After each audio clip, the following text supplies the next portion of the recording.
नमस्कार प्यारे बच्चों। अब हम वाच्य की पहचान करेंगे कि अगर वाक्य में कर्ता नहीं है तो हमें कैसे पहचान हो कि वाक्य में कर्तृवाच्य का प्रयोग है, कर्मवाच्य का प्रयोग है या भाववाच्य का प्रयोग है। तो सबसे पहले हम कर्तृवाच्य की पहचान का अध्ययन करेंगे कि वाक्य हमारे अगर सामने हैं तो सबसे पहले हमने क्या देखना है कि क्रिया का सामान्य रूप होना चाहिए, क्योंकि कर्ता तो यहाँ होगा नहीं। कर्ता के बिना जो वाक्य होंगे उसमें कर्ता से तो हम पहचान नहीं कर सकते, क्योंकि कर्ता है ही नहीं। तो हम कैसे हमें पता चले कि कर्तृवाच्य है या कोई और वाच्य है? तो हमने क्रिया का सामान्य रूप देखना है, क्रिया पर ध्यान देना है। जैसे उदाहरण देखो, चलो घूमें, अब पढ़ते हैं, निबंध लिखेंगे। तो यहाँ पर घूमें, पढ़ते हैं, लिखेंगे, ये क्रिया के सामान्य रूप हैं कि जब क्रिया के सामान्य रूप होंगे, चलो घूमें, तब हम यहाँ कर्तृवाच्य मानेंगे। अगर मान लो हम इसको कहें चलो घूमा जाए, तो यहाँ घूमा जाए वो सामान्य रूप नहीं होगा और वह कर्तृवाच्य का उदाहरण नहीं होगा। तो हमने इसमें सबसे पहले यही ध्यान देना है कर्तृवाच्य में कि क्रिया सामान्य रूप में होती है, क्रिया के साथ जाना रूप नहीं होता। तो जो भी वाक्य हमारे सामने होगा, पहचान में हमें क्रिया का सामान्य रूप देखना है। दूसरा भेद आता है कर्मवाच्य। कर्मवाच्य में भी जब कर्ता नहीं है तब हम कैसे पहचान करें कि वह कर्मवाच्य का उदाहरण है या कोई और वाच्य का उदाहरण है?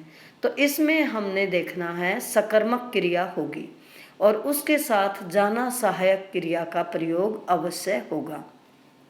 सबसे पहले तो सकर्मक क्रिया की हमें पहचान कैसे हो कि जो भी क्रिया होगी उससे हम क्या, किसे और किसको, इन शब्दों से प्रश्न करेंगे। जो भी उत्तर हमारा आएगा वो हमारा कर्म होगा। जैसे उदाहरण देखिए, शिव जी की आराधना की गई, किसकी आराधना की गई या क्या की गई? आराधना। तो आराधना यहाँ कर्म है। दूसरा है सूचित किया जाएगा, किया जाएगा, क्या किया जाएगा? सूचित। तो सूचित इसमें कर्म है।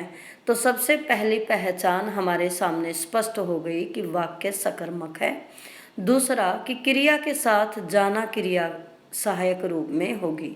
जैसे पहले उदाहरण में शिवजी की आराधना की गई, अगर हम वाक्य होता शिवजी की आराधना की तो वहाँ जाना रूप नहीं होता, यहाँ गई जो है भूतकाल में जाना रूप है, तो आराधना की गई। दूसरे में सूचित किया जाएगा, जाएगा भविष्यत काल में है, तो सूचित किया अगर होता तो वह कर्मवाच्य नहीं होता, यहाँ सूचित किया जाएगा तो जाना रूप है, तो इसलिए यहाँ कर्मवाच्य है। तीसरा भेद आता है भाववाच्य। भाववाच्य में हमने देखना है कि क्रिया हमेशा अकर्मक होगी, अर्थात क्रिया से जब हम क्या, किसे, किसको प्रश्न करेंगे तो हमारा कोई भी उत्तर नहीं आएगा। जैसे उदाहरण देखिए, आओ चला जाए, क्या चला जाए, किसे चला जाए, कोई उत्तर नहीं है, इसलिए यहाँ वाक्य जो है अकर्मक क्रिया में प्रयुक्त हुआ है। दूसरी विशेषता है कि क्रिया के साथ जाना सहायक क्रिया का रूप होगा। जैसे आओ चला जाए, तो यहाँ जाए जाना का रूप है, जाए भविष्यत काल में है। अब हंसा जाता है, तो यहाँ हंसना मुख्य क्रिया है और उसके साथ जाता है सहायक क्रिया है वर्तमान काल में। थोड़ी देर सो लिया जाए, तो सो लिया जाए, लिया जाए, तो यहाँ भविष्यत काल में ही यह जाना रूप है। अगर मान लो हम कहें अब हंसा गया, तो गया भूतकाल में प्रयुक्त है।